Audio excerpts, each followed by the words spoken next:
తెలంగాణ రాష్ట్ర వ్యాప్తంగా ఎక్కడ చూసినా హైడ్రా గురించి చర్చ నడుస్తుంది. ఆ హైడ్రా కూల్చివేతలు అయితే మొదటి నుంచి స్టార్ట్ అయ్యాయి.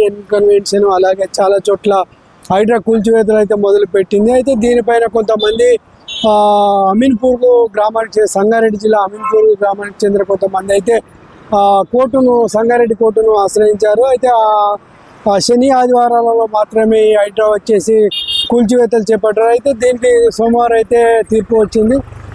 శని ఆదివారాలనే నోటీసులు ఇచ్చి ఎందుకు కూల్చుతున్నారు, అయితే ఉన్నత అధికారుల ఆదేశాల మేరకు కూల్చుతున్నామని అమీన్పూర్ తహసీల్దార్ చెప్పిన నేపథ్యంలో దీనిపైన హైడ్రా కమిషనర్ రంగనాథ్ అయితే వర్చువల్గా ఈ కోర్టుకు జాయిన్ అవ్వడం కూడా జరిగింది. అయితే అధికారులు చెప్పిన నేపథ్యంలోనే మేము స్పందిస్తున్నామన్నా, ఉన్నత అధికారులు చెప్పినట్టే వింటారా? అట్లా అయితే హైదరాబాద్లోని చార్మినార్ కూలగొట్టమంటే కూలగొడతారనే దానికైతే ఒక బదిలీ ఇచ్చడం జరిగింది.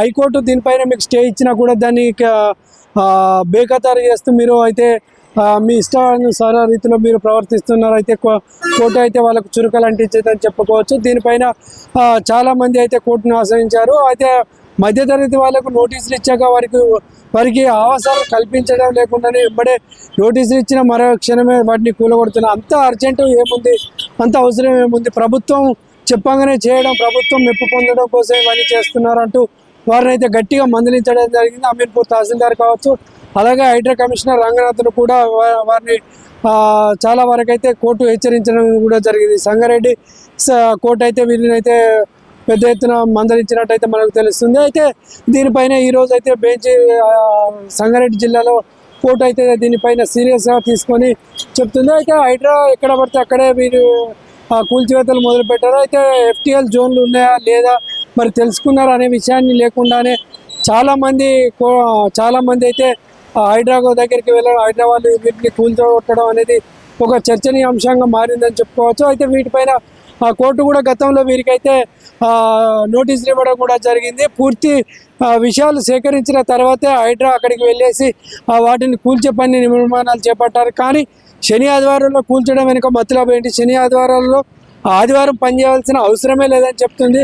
ఆదివారం అందరికి సెలవు ఉంటుంది కాబట్టి అందరూ సెలవు దినంగా ప్రకటించాలి. కానీ శని ఆదివారాలలో హైడ్రా వాళ్ళు వెళ్ళి అక్కడికి వెళ్ళి కూలగొట్టడం, సోమవారానికల్లా అంతా క్లీన్ చేయడం ఇదంతా కరెక్ట్ కాదనేది సంగారెడ్డి జిల్లా కోర్టు అయితే వీరికి మన హెచ్చరించడం కూడా జరిగింది. అయితే దీనిపైన కూడా చాలామంది ఇప్పటికే సంతోషం వ్యక్తం చేస్తున్నారు. మనం రోజు చూస్తున్నాము వార్తల్లో కూడా హైడ్రా కూల్చివేతల పైన, ప్రభుత్వాల పైన చాలామంది సామాన్య ప్రజలైతే గుర్రుగా ఉన్నారు. నోటీసులు ఇవ్వకుండానే చాలామంది కూల్చేస్తున్నారు. నోటీసులు ఇచ్చిన కొంత కాల పరిమితి తర్వాత కూడా దీనిపైన స్పందించాలి, కానీ ఎలాంటి కాల పరిమితి లేకుండానే తొందరగానే కూల్చుతున్నారు.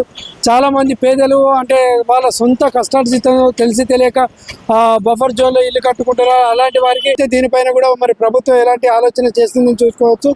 గతంలో కూడా హైకోర్టు వీరికి చాలా విషయాలు కూడా ఒక లాయర్ల ద్వారా చెప్పడం కూడా జరిగింది. హైడ్రా అనేది ఒక కూల్చివేతనే కాదు, హైడ్రాకు చాలా పరిమితులు ఉంటాయి. ఆ పరిమితులను కూడా మీరు చక్కగా ఆలోచించి అవన్నీ అమలు చేయాలి. ఒక హైడ్రాలో అంటే కూల్చివేతలే కాదనే విషయాన్ని కూడా గట్టిగా చెప్పడం కూడా జరిగింది. ఏది ఏమైనప్పటికీ హైడ్రాకి అయితే అమీన్పూర్ సంగారెడ్డి జిల్లా కోర్టు అయితే పెద్ద ఎత్తున మొటికాయలు వేసిందని మనం చెప్పుకోవచ్చు. శ్రీనివాస్, కరీంనగర్, లోకల్ 18.